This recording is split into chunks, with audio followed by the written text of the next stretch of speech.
Assalamualaikum warahmatullahi wabarakatuh. Perkenalkan, nama saya Budi Satria Bayuaji. Pada mata kuliah perancangan alat bantu kali ini, saya akan mencoba mempresentasikan instrumentasi dan alat ukur yang spesifiknya akan membahas flow meter. Kita awali dengan konsep umum alat ukur. Alat ukur itu apa sih? Alat ukur adalah suatu pembanding yang digunakan untuk menentukan besaran suatu objek dengan ukuran yang telah disepakati bersama. Jadi alat ukur ini adalah suatu pembanding ya, bukan suatu objek yang digunakan. Jadi alat ukur ini bukan bendanya, tapi adalah pembandingnya. Alat ukur harus bersifat konsisten dan jelas skalanya. Nah, kenapa alat ukur ini harus konsisten? Karena kalau alat ukur ini berubah-ubah, maka benda yang diukur akan berubah-ubah juga gitu.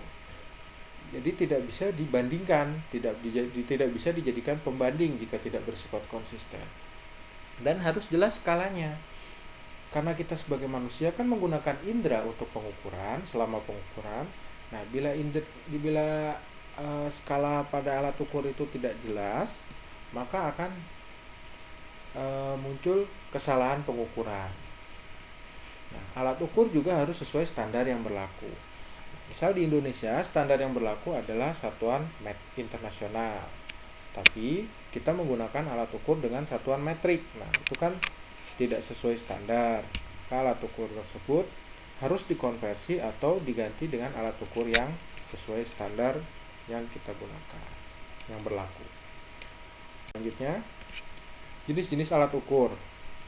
Jenis-jenis alat ukur ini ada banyak. Secara umum dia terbagi dua, yaitu alat ukur besaran pokok dan alat ukur besaran turunan. Nah, untuk alat ukur besaran pokok sendiri kan sudah jelas, seperti ada alat ukur panjang, alat ukur massa, alat ukur waktu, alat ukur intensitas cahaya, dan lain-lain.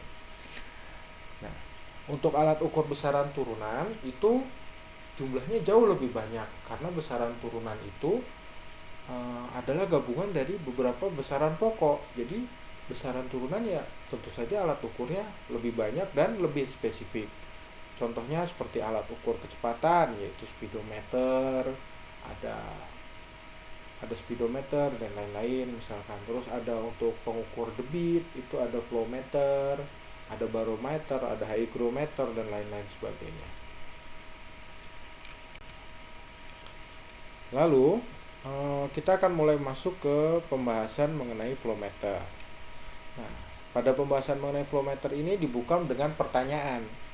Bagaimana sih cara menyelesaikan tugas perencanaan alat bantu? Ya tentu saja dengan mengerjakan tugasnya. Yang kedua, bagaimana konsep penggunaan flow meter? Yang ketiga, bagaimana cara kerja flow meter?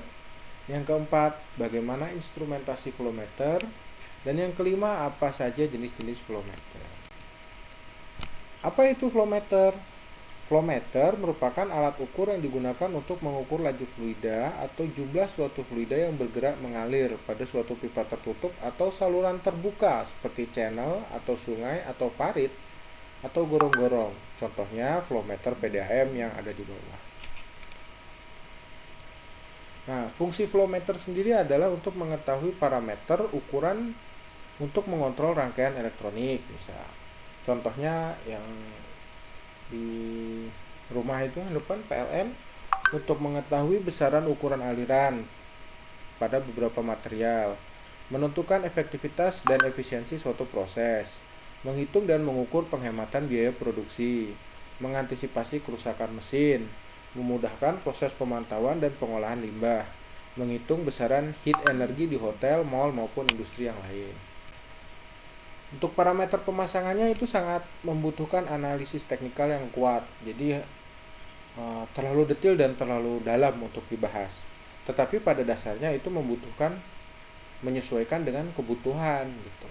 Menyesuaikan dalam kebutuhan di sini maksudnya kita butuh flow meter untuk air, maka kita pasang flow meter fix yang seperti PDAM, atau kita perlu flow meter untuk sementara saja, maka kita bisa memasang flow meter portable. Nah, untuk jenis-jenis flow meter akan dibahas di slide selanjutnya. Untuk cara kerja flow meter sendiri secara umum itu terbagi sebagai berikut. Pertama, dengan menggunakan kecepatan aliran fluidanya. Kedua, menggunakan perbedaan tekanan. Nah, terus yang ketiga menggunakan perubahan temperatur. Yang keempat menggunakan volume ruangan. Yang kelima itu menggunakan torsi yang diakibatkan oleh getaran atau lainnya. Nah, kenapa torsi? Torsi yang dimaksud di sini contohnya adalah pada flow meter vortex yang ada di SPBU, itu dia menggunakan getaran. Kan bisa kelihatan tuh di atasnya ada aliran air, aliran bahan bakar maksudnya. Akurasi flow meter. Flow meter itu sangat luas. Jadi ada flow meter fluida, ada flow meter listrik, bahkan ada flow meter mekanik dan lain-lain. Jadi untuk akurasinya sendiri juga sangat beragam dari 0,1 sampai 0,5 sampai 5%. Nah, tergantung dengan kebutuhannya. Cuman pada umumnya di pasaran yang lebih banyak dipakai itu 0,2 sampai 0,5%. Apa itu flow meter? Flow meter merupakan alat ukur yang digunakan untuk mengukur laju fluida atau jumlah suatu fluida yang bergerak mengalir pada suatu pipa tertutup atau saluran terbuka seperti channel atau sungai atau parit atau gorong-gorong. Contohnya flow meter PDAM yang ada di bawah.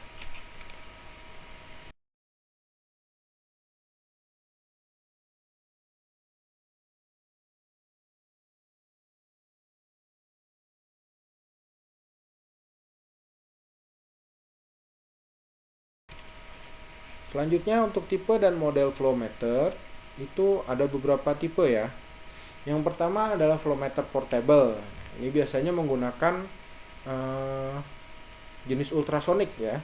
Karena flow meter portable ini harus ringan, mudah dibawa-bawa dan dapat dipindah tanpa harus melubangi pipa atau kabel yang akan diukur flow-nya atau laju alirnya. Lalu yang kedua ada fixed flow meter. Nah, fixed flow meter ini kebalikannya sama portable. Kalau inline atau fix ini tidak dapat dipindah-pindah. Nah, terus ada open channel flow meter. Nah, ini flow meternya bisa dipindah-pindah atau bisa juga tetap. Tapi perbedaannya di sini eh, yang mengalir itu tidak melewati pipa atau melewati kabel, tapi terbuka gitu. Nah, biasanya dipakai untuk di sungai, untuk peringatan banjir, untuk peringatan tsunami dan lain sebagainya. Akurasi flow meter. Flow meter itu sangat luas. Jadi ada flow meter fluida, ada flow meter listrik, bahkan ada flow meter mekanik dan lain-lain. Jadi untuk akurasinya sendiri juga sangat beragam dari 0,1 sampai 0,5 sampai 5%.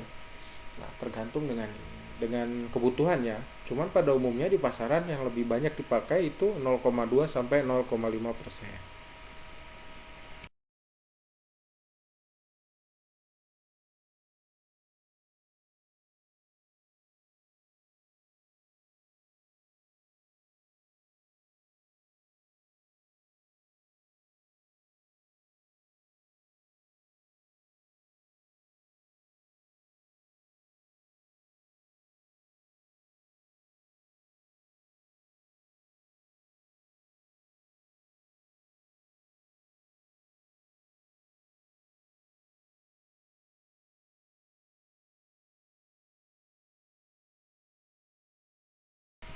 Kesimpulan, konsep penggunaan flow meter adalah melewatkan fluida pada alat ukur sehingga menciptakan aliran atau perubahan tekanan yang kemudian dibaca oleh sensor baik mekanik maupun elektrik sebagai satuan volume tertentu dibanding waktu. Cara kerja flow meter secara umum dibagi menjadi dua, yaitu elektrik dan mekanik. Pada flow meter mekanik menggunakan venturi atau vortex. Penggunaan flow meter ini juga umum, sementara yang elektrik hanya pada fluida yang bersifat konduktif. Lalu yang ketiga, ada instrumentasi flow meter. Pada saat ini sudah sangat beragam, dengan akurasi yang juga beragam, mulai dari meter analog hingga yang sudah terintegrasi dengan PLC dan SAP. Jenis-jenis flow meter berdasarkan cara pakainya ada portable flow meter, fixed flow meter, dan channel flow meter. Sementara menurut cara kerjanya Ada ultrasonic flow meter, Coriolis mass flow meter elektromagnetik, thermal mass flow meter, Venturi flow meter, pump tester meter atau differential head flow meter, variable area meter, turbine meter, positive displacement meter.